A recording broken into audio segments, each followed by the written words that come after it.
Well, today's going to be a short and exciting video because I finally got the X100VI. If you guys are new here or if you recently subscribed from my last video on the X100VI and why I decided to buy it, my name's Junette. I'm a photographer based out of California. I mostly do street photography and I've been shooting Sony for about 5 years. I haven't shot any other brand for 5 years and I was super stoked to buy a Fujifilm, my first Fujifilm that is, and it happens to be the X100VI. You're probably wondering, how do you have this thing already? And actually, while I was watching the X Summit, I knew that at about 10 p.m. my time, that all the pre-order websites were gonna go live, so I quickly jumped on B&H and I got one for myself. I knew this camera was gonna sell out really fast, and I knew that the pre-orders were gonna eventually turn into back orders for a lot of people, so I decided to jump on it right away. The camera ended up shipping on Wednesday, and I just got it today, which is Friday, and it's right here. So I'm basically going to show you guys like the unboxing of this camera, and what's going to make this video a little bit more interesting is the fact that I'm going to compare it to my Sony a7C II.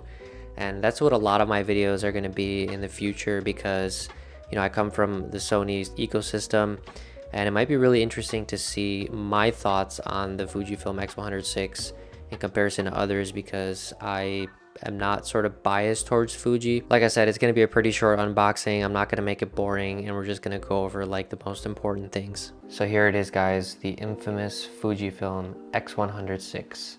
I'm going to save you guys from the boredom and monotony of unboxing this thing from start to finish, removing all the packages and all that stuff, and instead just show you what's inside the box. And you know, I'm just showing you guys a little bit of what the outside looks like. As you can see from the box, I did get the silver, which you guys probably already know, but let me show you guys what's inside. So this is basically what you get inside the box. I'm going to show you guys the camera afterwards. But starting off, you have some paperwork here. So this is just like, you know, warranty information, how to set up the camera. There's some stuff about Capture One, which is interesting. I didn't know they were related. But yeah, there's how to sign up and get a free trial, I guess. So, and then there's also something else that kind of shows you how to set up your camera so you can send photos and stuff to your phone. You also get this strap. You got this Fujifilm strap, which is like just your basic camera strap. It's nothing special, nothing that I'm probably ever going to use, to be honest with you guys. It looks a little bit better than the Sony one, but the overall design is about the same. So this thing's probably just gonna go back in the box and never really be used, because I plan on getting a leather strap from Clever Supply Co. because I have the shorter one, the brown short one that you guys have probably seen in some of my videos. I use that one with my Sony and I really love it. So here basically we just have like some hardware basically, so you can attach straps, you know, to your camera. If I can get this out, just your standard little triangle things, and some protectors so that when you put your strap on and these triangle things, you don't scratch the body. And then I still don't really know what this is, and I didn't take the time to look it up. I have no clue what this is, but I'm gonna figure that out, or maybe somebody in the comments can tell me what this is. Last but not least, you have your charging cable. So it is a USB to USB-C, and just like every other company out there, like Apple, Sony, they are not providing us with like the little boxes, you know, the square thing that goes into the wall, which is kind of unfortunate, because I'd imagine it's not much more expensive than this, and it would just be nice to have, because sometimes you don't have outlets, you know, that have USB. So I don't know, these companies are getting really cheap when it comes to this. I was expecting Fujifilm to provide one. Kind of surprised that they didn't. Sony didn't, but that, you know, that doesn't really surprise me. But I guess it is what it is, and we just have to deal with it. And now the moment that you guys have been waiting for, and especially me, I've been waiting for this moment for a long time. But this is the Fujifilm X100VI. This is the camera. I'm super stoked to have this thing and to be able to hold it and see what, you know, Fujifilm is all about. So instead of making this video like really monotonous and just going over the same things that everybody else does, I am gonna just try and like analyze the camera aesthetically and physically, and basically compare that to my Sony a7C II, because that's my main camera, and basically just kind of give you my thoughts in comparison to that. what I think. So the last time I held a Fujifilm camera was when I was like at the store and I was playing with an XE3, and that thing felt very plasticky. It felt very light, and I was really turned off by that camera, and it kind of gave me a bad taste in terms of Fujifilm. And I never looked at a Fujifilm camera ever again, and never thought about one either. Taking this thing out of the box, it has a nice heft to it, but you can feel that this thing just is really nice in the hand. It's not overly heavy, and I'll put up another clip a little bit later to show you guys that this thing is actually just about the same size as my A7C II, but I'll go into depth about that a little bit later. I think the main thing that makes this camera really popular is the aesthetics. This thing looks super vintage, super retro. They did a really good job on this design. I really like the color scheme, and the silver is kind of like a nice bright silver, and it just looks really, really good, especially this black texture here. One thing I'm liking so far is just how compact it is. I mean, look at the lens. Like, the lens is almost like a pancake lens. And earlier today when I took it out of the box, I put it in my jacket coat, no problem. Barely felt it was there, and it was really, really nice. I also think that it's very minimalist as well. Like, we got, you know, the OVF, EVF, we got a flash, we got 2 buttons, but they've done it in such a way where it looks really, really clean. I started messing around a little bit with the manual focus. The ring is nicely dampened, but I don't really like how it manually focuses. You know, like when it pops up in the screen, you can kind of see how it's moving from, you know, from 0 to infinity. And like, the faster you move it, the quicker the focus moves. And I don't really like it. And I can't imagine that it's going to be a very pleasant experience to try and manual focus with this thing. So I think I'm just going to probably do a lot of, you know, autofocus mostly with this camera. One thing I noticed when I took this thing out of the box is that this camera feels a little left side heavy. I know probably all the electronics and stuff are over here, and there's probably not much on this side, but I notice it right away. Like, most of the weight, you can feel it on this side. So I just kind of got to get used to that. I think, you know, with my Sony, it has much of a larger grip, so that probably evens out the overall weight of the camera. But just one thing I noticed is that it's a little bit heavier on the side. I think I'll just have to get used to that. Another thing I can appreciate is the screen. So I really like how they sort of like made it so flush. It's completely flush with the body. It's not sticking out. There's no extra bulk. Like, they've built it into the system, and that's pretty sweet.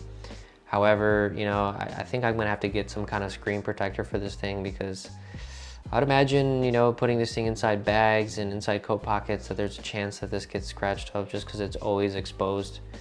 So that maybe that'll be one of the accessories I pick up for this thing. As I was playing around with it, I freaking love this joystick. I mean, this thing is nice. I wish the Sony had that. It's just got the D-pad, but this is clutch. Like, really helps going through the menus in a quick fashion, and it's very controlled. And it's also really nice to use when you're using like the single point autofocus. It's my first time using one of these joysticks on a camera, and I really actually do like that. Compared to my Sony, I really like how the Fuji has this particular dial with ISO and shutter speed combined. You know, on the Sony, they just have like a bunch of dials that have to be programmed. They're not necessarily specific to one setting.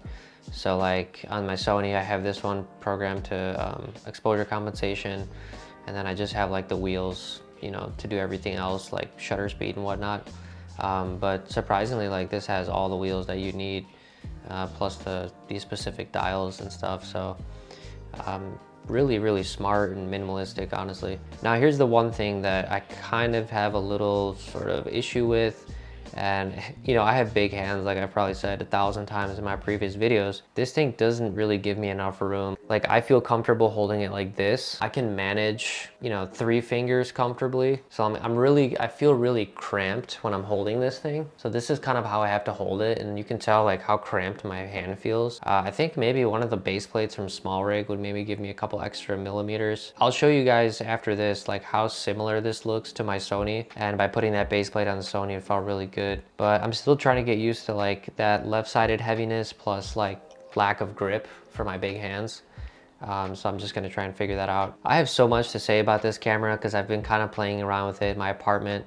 I got this earlier today, but I didn't have a chance to go out and test it outside. But man, the film simulations are sick, especially Reala Ace. And I love the OVF, it's so clean. It's such a cool shooting experience. I cannot wait to take this thing out but it is so cool. Like, I totally get the hype around this camera. Okay guys, I apologize for the video and the audio quality because I have to shoot this on my iPhone because I don't have a third camera. But I just wanted to show you guys a comparison of the X100VI and my Sony a7C II. And I just wanted to show you like how similar in sort of thickness and size they are. So you can see from the top, like this is the smallest lens that I have, which is the Samyang 24. And although it's not as compact, it's about twice as big as the lens on the Fujifilm. And honestly, like when you look at the two, the main difference is really the grip. So if the X100VI had the grip of the a7C II, they would almost be identical cameras aside from the lens. It was really interesting when I put these next to each other standing up. You know, in this case I have them laying down, it's the same thing, but you can see that these are basically the same height. So in terms of like the grips, they're the same. It's just that the Sony one protrudes out further. You know, it's thicker, it gives you more room for your hand. It's almost like the a7C II is like the X100VI, but with a bigger grip and slightly thicker. Now that I look at it from the backside, you can tell that the X100VI is like maybe 2 or 3 millimeters taller than the a7C II. But when I put the base plate on, the base plate makes it taller. So let me just show you real quick with the base plate. So now after putting the base plate on, the Sony sits about 1 or 2 millimeters taller than the X100VI. Sorry about this strap here. It's just such a pain to take on and off because I don't have the quick release straps for it. If it was up to me, I think I'm gonna maybe get a base plate for the X100VI just to give me a little bit better grip, because the a7C II with that base plate is just, it's golden. It's great. It feels so good in the hand. I just needed that extra 10 millimeters to make it like the perfect handling camera for me. But again, like I said, I have big hands, so it might be different for you. It might just be perfect right out of the box for you. So yeah, guys, that pretty much sums up this video. I'm like super stoked to go out and shoot with this thing and do some street photography. I've already kind of played around with it, like I said, in my apartment, and I am just amazed, actually. I'm quite inspired to go out and shoot with this thing.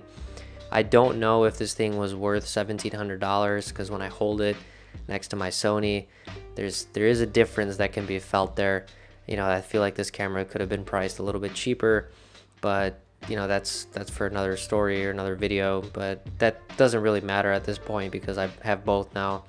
But you know, this camera does have a pretty big following, and it's Fujifilm. Everybody loves Fujifilm. If you're kind of on the fence, you know, you rock another camera brand or ecosystem, and you're thinking about getting the Fujifilm X100VI, you should watch my other video as to why I decided to get this. I provide 3 different reasons.